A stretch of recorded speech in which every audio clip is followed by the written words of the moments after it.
Hello students, I am Jeena. You are welcome to my channel. Let's begin the class. Students, ये हमारी accounting equation की class number 2 है। जो class number 1 थी उसकी link मैं आपको शेयर कर दूंगी इन्फो कार्ड में, आप उधर रेफर कर ले।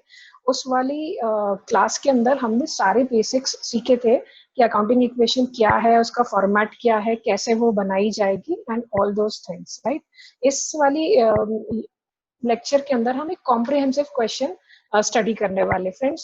मैंने ये बहुत सारे अलग अलग बुक से रेफर करके सारे ट्रांजैक्शंस निकाले हैं जो कि almost all types of questions which can be asked in accounting equation, they all are covered.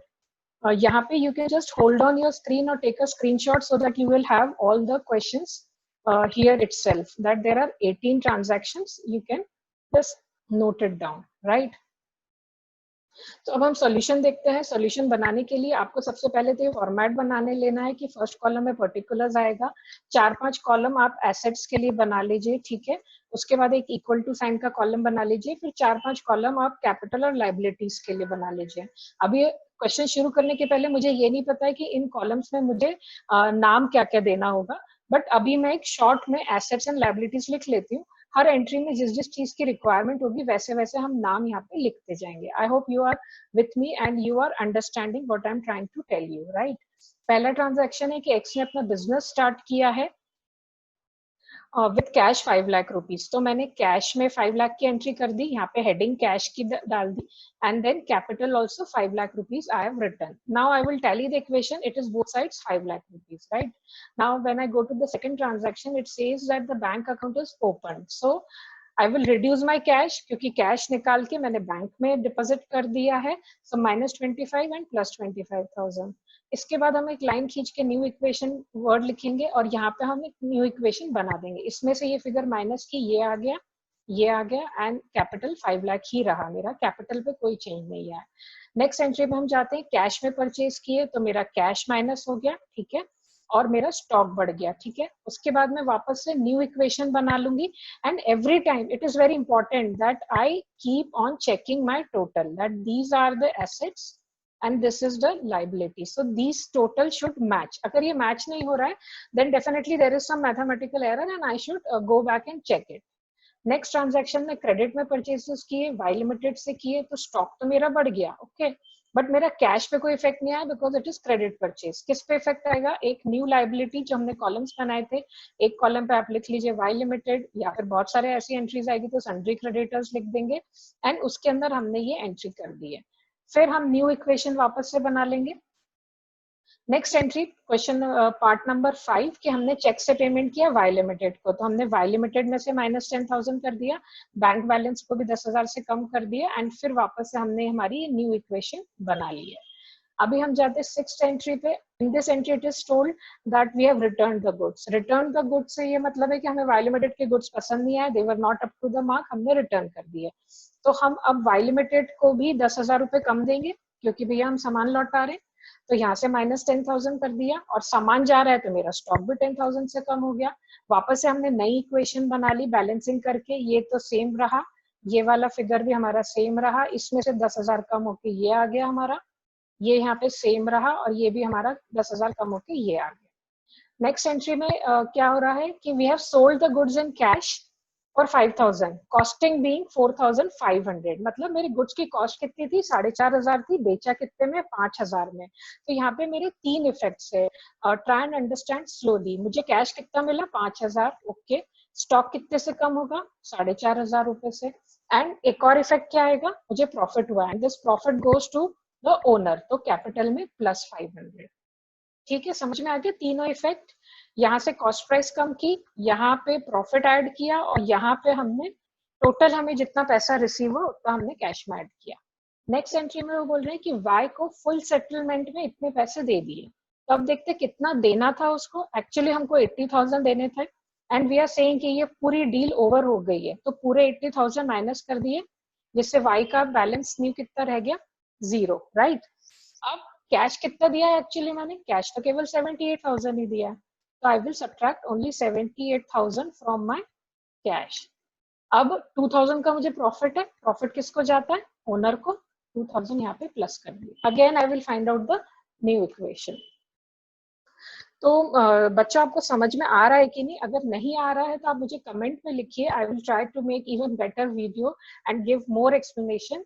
And if you are liking it then put the press the like button and also subscribe to my channel.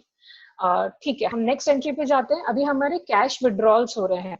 Means owner ने अपने personal use के लिए पैसा निकाला है, तो हम owner के अकाउंट में से 5000 माइनस कर देंगे. सेम वे मेरी कैश भी 5000 माइनस हो जाएगी. फिर हम न्यू इक्वेशन बना लेंगे. And like I told you earlier also, her time मुझे ये देखना है कि ये जो एक्चुअल इक्वल टू साइन लिखा गया है, इसके right hand and left hand side के बैलेंसेस मैच होने ही चाहिए. Okay, next entry it is told that paid by check school fees of the child of the owner. Check से payment किया है तो बैंक में से कम कर देंगे पैसे. ठीक है, बैंक का न्यू बैलेंस फाइंड आउट कर लेंगे. और ओनर के लिए पेमेंट किया है तो उसको ड्राइंग्स की तरह ही ट्रीट होगा. ये यहाँ पे हमने माइनस कर दिया. फिर न्यू इक्वेशन बना लेंगे. Next entry outstanding rent. Outstanding rent क्या होता है? Here I will share in my info what are the basic terms. You can refer there also. Outstanding rent मतलब खर्चा तो हो गया है लेकिन उसका पेमेंट हमने अभी तक नहीं किया है. और जो भी एक्सपेंस होते हैं वो किसके होते हैं? वो एक्सपेंस ओनर के होते हैं. तो ओनर में से 6000 हमने माइनस कर दिए कैपिटल में से, और एक और लाइबिलिटी क्रिएट कर दी 6000 रुपए की. यहाँ पे हमने अभी हेडिंग लिख दी कि ये मेरी आउटस्टैंडिंग लाइबिलिटी है. आखिरी में हम चाहेंगे तो ये सारी हेडिंग्स हम इरेज कर देंगे. और कुछ कॉलम्स एक्स्ट्रा बच गए जिनका यूज नहीं होगा तो उनको भी हम इरेज कर देंगे. I hope you are understanding how you have to approach in your exam. Next comes accrued commission. Okay, accrued commission means what? मैंने कमीशन अर्न कर लिया लेकिन मुझे अभी पैसा नहीं मिला है, तो मेरा ये राइट है, मेरा ये एसेट है कि फ्यूचर में मुझे ये मिले. तो मैं अब क्या करूंगी कि इधर 8000 प्लस कर दूंगी असेट साइड के ऊपर ही, और उसका नाम क्या दे दूंगी मैं? accrued commission. ठीक है, ये कॉलम अभी तक नहीं था लेकिन एग्जाम में एग्जाम सॉल्व करना है मुझे, तो मुझे पहले से प्लानिंग करके अलग अलग कॉलम्स बना के रखने पड़ेंगे. और दूसरी बात ये कि ये एक प्रॉफिट है तो किसको ऐड करना चाहिए मुझे? ओनर को. वो भी मैंने कर दिया. नेक्स्ट एंट्री में बोल रहे मशीन परचेज कर लो. ठीक है, कर लेते हैं. कैश में से माइनस कर दिया एंड मशीन के अंदर ऐड कर दिया. फिर नेक्स्ट एंट्री में बोल रहे कि मशीन पे डेप्रिसिएशन चार्ज कर दो. डेप्रिसिएशन क्या होता है? रेगुलर यूज करने के बाद असेट्स की वैल्यू डिक्रीज होती जाती है. That is known as my depreciation. तो ठीक है, मशीन की वैल्यू में से हम 1000 माइनस कर देते हैं और ये एक एक्सपेंस है, कैपिटल में से भी माइनस कर देते हैं.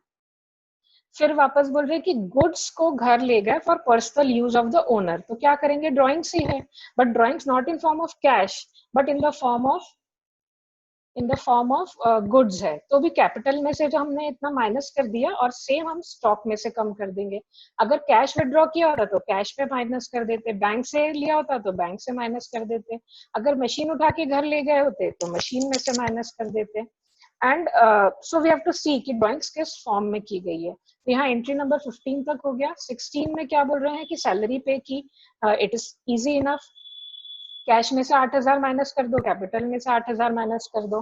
अब ये लास्ट 2 एंट्रीज मैंने अपने लास्ट वाले लेक्चर में भी बताई थी, उसका लिंक मैं आपको यहाँ पे फिर शेयर कर देती हूँ, आप वहां से देख लें. नहीं तो अभी समझा देती हूँ कि इंटरेस्ट ऑन ड्रॉइंग्स क्या करना है? कैपिटल में से ही प्लस और माइनस करना है, और इंटरेस्ट ऑन कैपिटल वो भी कैपिटल में से ही प्लस एंड माइनस करना है. तो बच्चों याद करने के हिसाब से तो हम ये कर सकते हैं कि अगर ड्राइंग्स पे इंटरेस्ट है तो भी कैपिटल में से प्लस माइनस कर दो same amount. Interest on capital है तो भी यही कर दो. बट अगर उसका हम लॉजिक समझने जाएंगे तो हम ये समझ सकते हैं कि एक एंट्री हमने ओनर के पॉइंट ऑफ व्यू से की, दूसरी एंट्री हमने बिजनेस के पॉइंट ऑफ व्यू से की है. जैसे कि अगर इंटरेस्ट ऑन ड्रॉइंग्स है तो फर्म के या शॉप के हिसाब से या फैक्ट्री के हिसाब से क्या एंगल है कि किसी ने पैसा हमसे लिया, हम उससे ब्याज ले रहे हैं, तो फर्म के लिए क्या है?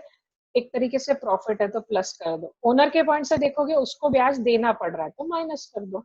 उसी का रिवर्स कैपिटल में कर देंगे हम कि ओनर ने अपना पैसा फर्म को दिया तो वो इंटरेस्ट मांगेगा, तो फिर ओनर को हमने प्लस कर दिया, और फर्म क्या करेगी? देगी, तो उसके साथ से हमने माइनस कर दिया. तो मैंने आपको लॉजिक भी समझा दिया है, और प्लस अगर नहीं समझ पा रहे हैं तो क्या करना है वो भी इजी शॉर्टकट बता दिया. That's all from my side. Thank you students, thanks a lot for watching it. And अगर आपकी पढ़ाई में कुछ भी इससे हेल्प हुई हो एंड आप चाहते हो कि मेरे आगे आने वाले वीडियोस भी आप देखो, then please consider subscribing my channel. And like करना बिल्कुल मत भूलना. Till then, have a great time. May God bless you.